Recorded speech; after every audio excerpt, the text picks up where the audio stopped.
You've seen the headlines, right?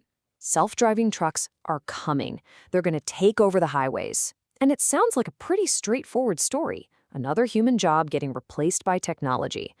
But what if I told you that whole narrative completely misses the point? What if the biggest, most expensive problem in the entire logistics industry has absolutely nothing to do with the driver? Well, we found someone on the inside who's about to turn this entire conversation on its head. I mean, that's a pretty bold statement. Our source, a veteran of the industry who calls himself the Appalachian Gorilla, is basically saying the story we're all being told isn't just wrong, it's a lie. And after spending a lifetime inside the system, he says he knows exactly where the real breakdowns are happening. So you might be asking, okay, who is this guy and why should we listen to him?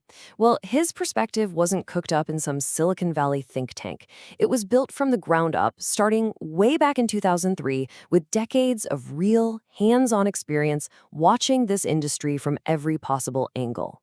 Just look at this career path. This guy has literally done it all. Started on the floor as a dock worker, moved up to a forklift, then got behind the wheel as a trucker himself.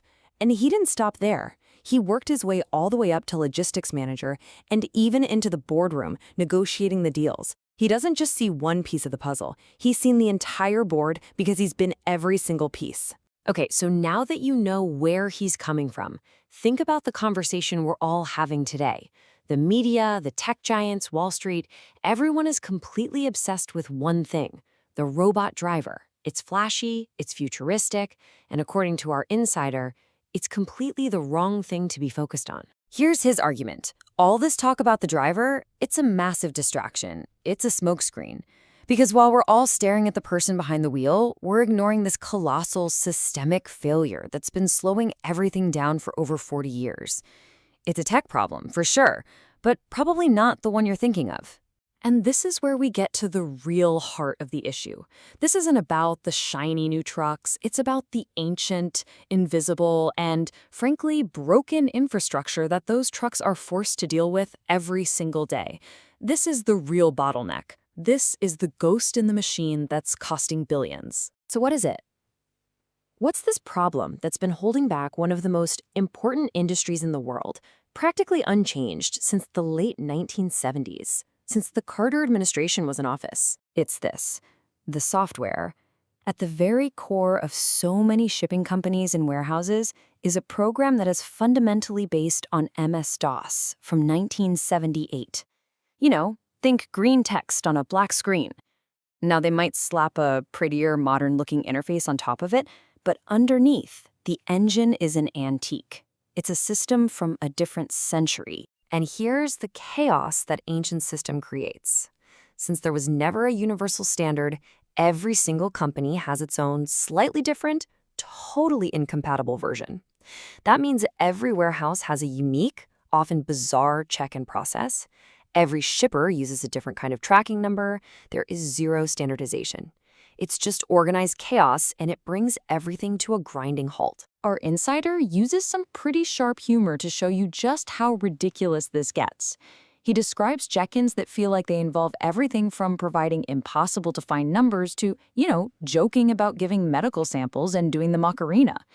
It's an exaggeration, of course, but it perfectly captures the frustrating, nonsensical reality that drivers deal with every single day. And that brings us to his most crucial point. Before we waste any more time teaching a robot how to drive on the highway, we first have to fix the broken analog system it's going to run into at every single stop. We have to modernize the back end before we automate the front end. And the craziest part?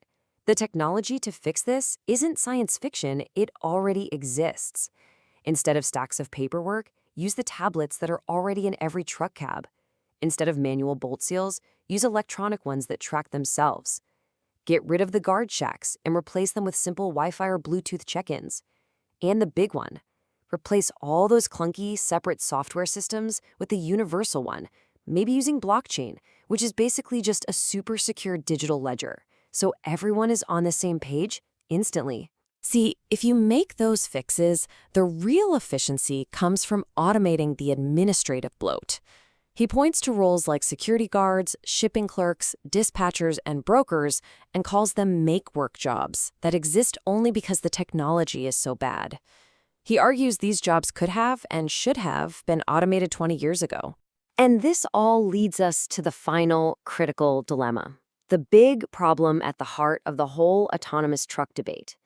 It's why trying to automate the driver first is kind of like building a spaceship, but forgetting to build the launch pad. And that leaves us with this one simple, multi-trillion-dollar question. What good is a cutting-edge, self-driving truck if it pulls up to a warehouse and just gets stuck? How does a robot hand over its paperwork? How does it navigate a chaotic parking lot to find its next trailer when the instructions come from a person on a walkie-talkie? It seems before this robot can truly hit the road, we first have to fix the road itself and all the ancient systems that come with it.